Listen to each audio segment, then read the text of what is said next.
দোয়া করতে জানা, এটার জন্য কোনো আপনার মাস্টার্স করতে হয় না। দোয়ার উপরে আপনাকে পিএইচডি করতে হবে না, খুব সিম্পল বিষয়, এখনই শিখে নেন। দোয়ার জন্য আদব হলো যে আপনি আল্লাহর কাছে দোয়া করতে গিয়ে প্রথমে আল্লাহর প্রশংসা করবেন। আল্লাহ, আপনার অনেক নিয়ামত আমি ভোগ করছি, আপনি আমাকে অনেক নিয়ামত দিয়েছেন। স্বীকৃতি দেওয়া যে আল্লাহ আমি সুস্থ, অনেকে সুস্থ না। আল্লাহ আমি পঙ্গু না, অনেকে পঙ্গু। আল্লাহ আমাকে আপনি কত কিছু দিয়েছেন যেটা অনেককে দেন নাই। আমার চোখ দুটো ভালো, আমার অনেক নিয়ামত আমি আপনার ভোগ করছি। আল্লাহ, আমি আপনার নিয়ামতের শুকরিয়া আদায় করছি, স্বীকৃতি দিচ্ছি, কৃতজ্ঞতা আদায় করছি। হে আল্লাহ, আপনার রাসূলের প্রতি আপনি রহমত নাজিল করেন। আপনি যদি লম্বা চড়া বিস্তারিত না বলতে পারেন, আপনি সূরা ফাতিহাটা পড়েন, আলহামদুলিল্লাহ রাব্বিল, আল্লাহর প্রশংসা সেখানে হয়ে গেছে, আলহামদুলিল্লাহ রাব্বিল আলামিন পড়েন, দুরূদ শরীফ পড়েন, বাস। এরপরে আপনি এবার বলেন, আল্লাহ আপনি আমাকে মাফ করে দেন। আল্লাহ আমার বাবা চলে গেছেন, তাকে মাফ করে দেন। আল্লাহ আমার মা দুনিয়া থেকে চলে গেছেন, তাকে মাফ করে দেন। ভাইরা আমার, আসল কথা হলো আমরা সেই ব্যথাটাই অনুভব করি না। আপনার মৃত আত্মীয় স্বজনের জন্য যদি আপনার সেই ফিলিংস কাজ করতো, তো চোখের পানি ফেল করে আসতো। আপনি যদি আল্লাহর কাছে কোনো কিছু মায়ের পেঁচ দিয়া, অর্থাৎ সুন্দর করে সাজায়া গোছায়া বলতে নাও পারেন, আপনি নিশ্চিত থাকেন শুধু চোখের পানিটা যদি আপনি ফেলেন, চোখের পানিও আসে না, শুধু কান্নার ভান করে আপনি যদি আল্লাহর দিকে হাত তুলে আপনি যদি সময় কাটান এবং কিছু বলার চেষ্টা করেন, আল্লাহ রাব্বুল আলামিন আপনার দিলের ভাষাও পড়তে পারেন। আল্লাহ তাআলা আলিমুম বিযাতিস সুদূর, তিনি বান্দার মনের খবর কি সেটাও জানেন। আল্লাহর কাছে গোপন বলতে কোনো কিছু। অতএব ভাইরা আমার, আমরা দোয়া করতে জানি না, এই অজুহাতে সারা জীবন দোয়া থেকে মাহরুম থাকা চলবে? আমরা কয়জন মানুষ আছি যে জীবনে 10টা মিনিট আল্লাহর কাছে দুহাত তুলে চোখের পানি চেয়েছি? আমাদের বলার অভ্যাসই নাই। বাংলাদেশের মানুষ দোয়া করতেই জানে না। আর আমরাও এক শ্রেণী হুজুর আছি, আপনাদেরকে দোয়া শিখাই না। কারণ যে কোন দোস্তর কথা শুনেছি, এক দোস্ত প্রতিদিন তার দোস্তরে মাছ খাওয়ায়। তো যে দোস্তরে মাছ খাওয়ায় সে দোস্ত বলে, দোস্ত প্রতিদিন তুমি মাছ খাওয়াও, এত কষ্ট করো, তো এত কষ্ট না করে কোত্থেকে মাছটা ধরে আনো, আমাকে দেখাই দিলে আমি তো নিজেই ধরে খাইতে পারি, তোমার আর কষ্ট করা লাগে না। দোস্ত বলে, না সেটা তো করা যাবে না, তোমাকে আমার পিস পিস ঘুরাইতে হবে। যদি তোমার দেখাই দেই তাহলে তো তুমি আর আমাকে কেয়ার করবা না, থোড়াই কেয়ার করবা। অনেক আলেম ওলামা আছেন যারা আলহামদুলিল্লাহ মানুষকে দোয়া শিখান, তাসবিহ শিখান, কিন্তু দুঃখজনক যে আমরা অনেকে আবার আছি যে আমাদের মুসল্লিদেরকে আমরা দোয়া শিখাতে পারি নাই। এটা আমাদের অপারগতা, আমরা স্বীকার করছি। আপনাদের শেখানো উচিত, আর আপনাদেরও শেখা উচিত। কতকাল আপনি হুজুর দিকে চায়ে থাকবেন? বাংলাদেশে মানুষকে দেখা যায় ঘর উদ্বোধন করবে, হুজুর লাগবে। গাড়ি কিনছে, নতুন ট্রাক, দোয়া করতে হুজুর লাগবে। ছেলের খাতনা করাইছে, হুজুর লাগবে। বাপ মারা গেছে, হুজুর লাগবে। প্রতিটা কাজে হুজুর। আমি একবার এক থানার ওসি সাহেবকে বললাম, উনি আমার অফিসে আসছিলেন, আমার থানার ওসি, কথাবার্তা হচ্ছিল। একটা পর্যায়ে কি একটা প্রসঙ্গে আসছে, আর বললাম যে ওসি সাহেব, একটা বাড়ি থেকে আপনাদের অসৎ অফিসাররা যারা টাকা খায়, কয়বার খাইতে পারে? যদি ভায়োলেশন করে, একবার ঘুষ দিলে আপনারা খুশি হয়ে যান, ঠিক আছে ভাই একবার দিছো, এবার তুমি করো, আমি দেখতেছি। যারা অসৎ তারা করে, সবাই না। কিন্তু একজন মানুষ যখন বাড়ি করে, তখন কিন্তু এই দোয়ার যে আনুষ্ঠানিকতা আছে, এই আনুষ্ঠানিকতার মাধ্যমে এলাকার হুজুর কিন্তু কয়েক দফায় টাকা পায়। কিভাবে? আমি দেখেছি যে অনেক ইমাম সাহেবদেরকে দিয়া প্রথম কোপ দেওয়ায়, যে বহুতল ভবন হবে এখানে, হুজুর প্রথম কোপটা আপনি দেন, তাহলে হুজুর সেখানে একটা টাকা পাইল। একবার হইল নি? এরপরে যখন ছাদ ঢালাই হয়, সেন্টারিং হয়ে গেছে, যখন ছাদ ঢালাই হবে, আবার হুজুরে ডাকে, হুজুর আপনি একটু দোয়া করে দেন যেন ভাঙে না পড়ে। দ্বিতীয় দফা হইল নি? এরপরে ছাদ ঢালাই হওয়ার পরে বিল্ডিং যখন কমপ্লিট হয়ে যায়, এবার প্রতিটা ফ্ল্যাটের মালিকরা আলাদা আলাদা করে দোয়ার আয়োজন করে, আবার হুজুর দোয়া পায়। তো একটা বিল্ডিংয়ে যদি 10 জন মালিক থাকে, যার যার ফ্ল্যাটে উঠতে আবার 10 বার দোয়া পায়, তাহলে 10 বার 10 জনের মাটির কোবে একবার 11 বার, ছাদে সেন্টারিংয়ের সময় একবার 12 বার, আর কমপ্লিট হওয়ার পরে একবার 13 বার। এরকম 13 বার, 14 বার, 15 বার, 5 বার, 10 বার পর্যন্ত একজন হুজুর টাকা পায়। ওসি সাহেব আমার কথা শুনে ফেল করে চেয়ে রয়েছে। যাই হোক, এখানে আবার মিলাচ্ছি না আমি যে ঘুষের সাথে এখানে হুজুরদের টাকা দেওয়া।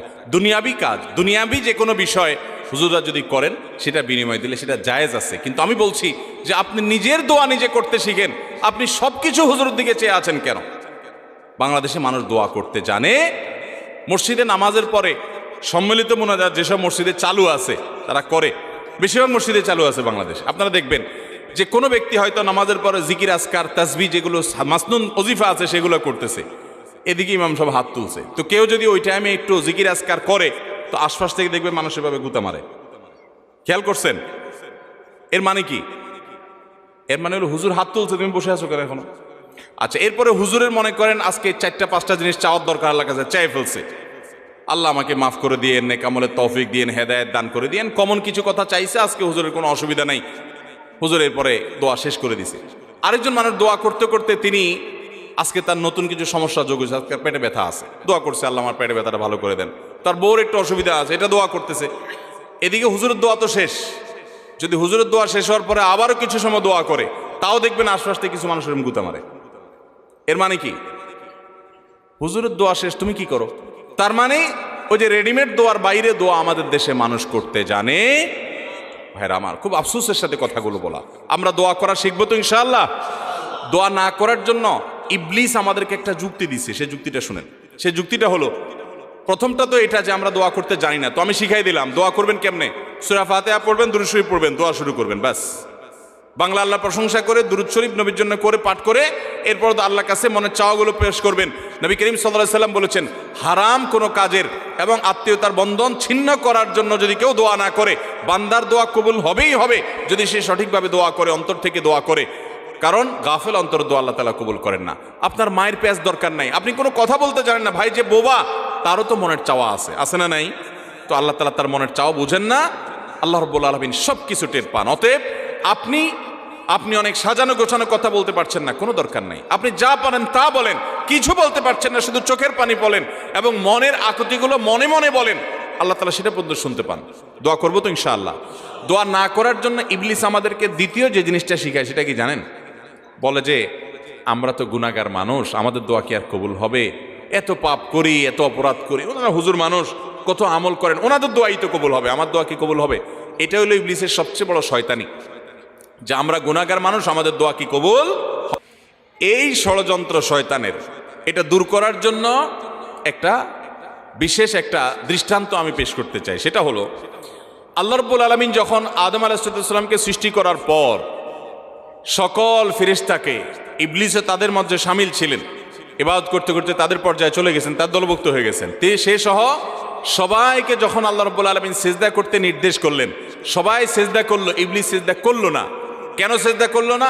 আবা ওয়াস্তাকবারা ওয়া কানা মিনাল কাফিরিন। সে অস্বীকার করছে। আল্লাহর সামনে সরাসরি আল্লাহর নির্দেশকে অস্বীকার করা, ডিনাই করা, এটা তো বিদ্রোহ করার সামিল। এটা সাধারণ কুফরি না, এটা বিদ্রোহ। আপনি আপনার আব্বার একটা কথা শুনলেন না, এটা তার অগোচরে শুনলেন না, এটা একটা জিনিস। কিন্তু সামনাসামনি আপনাকে বললো এটা কর, আপনি বললেন না আমি করব না, এটা আরেক জিনিস। কিন্তু এটা কিন্তু রীতিমতো বেয়াদবি এবং বিদ্রোহ। ইবলিস সেই কাজটা করছে। বোঝার চেষ্টা করেন, এইরকম জঘন্য অপরাধ যে আল্লাহ রাব্বুল আলামিনের সামনে সরাসরি বিদ্রোহ করা, সরাসরি বেয়াদবি করা। কার সামনে বেয়াদবি? কোনো প্রধানমন্ত্রী প্রেসিডেন্টের সামনে না, যাদের সামনে বেয়াদবি করলে কল্লা উড়ে যাবে। স্বয়ং সৃষ্টিকর্তার সামনে বেয়াদবি। প্রধানমন্ত্রী এবং প্রেসিডেন্ট তো পরের কথা, দুনিয়ার সকল প্রধানমন্ত্রী প্রেসিডেন্টের বানানেওয়ালা রব, তার সামনে বেয়াদবি করছে কে? ইবলিস।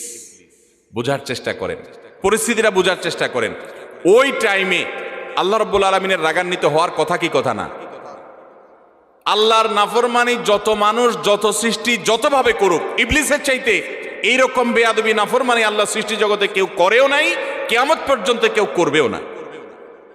এইরকম নাফরমানি করেছে, আবা ওয়াস্তাকবার, অহমিকা করেছে, দম্ভ করেছে আল্লাহর সামনে দম্ভ। ভাইরা আমার, সিচুয়েশনটা বুঝলেন তো যে পরিস্থিতি কি?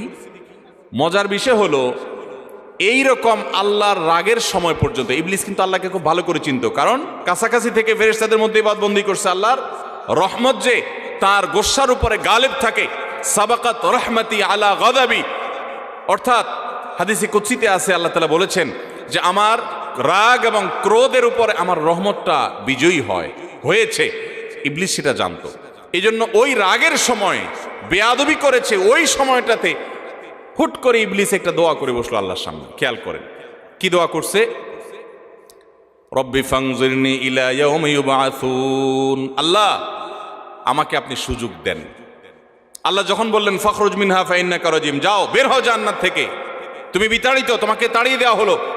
ওই টাইমে আল্লাহ তাআলা রাগ হয়ে বের করে দিয়েছেন। ভয়ে তো এই টাইমে আল্লাহর কাছে কিছু বলার কথা না, কিন্তু ইবলিস ওই টাইমে আল্লাহর কাছে দোয়া করে বসছে। কি দোয়া? আল্লাহ আমাকে কিয়ামত পর্যন্ত কি দেন? হায়াত দেন, আর শয়তানি করার সুযোগটা দেন।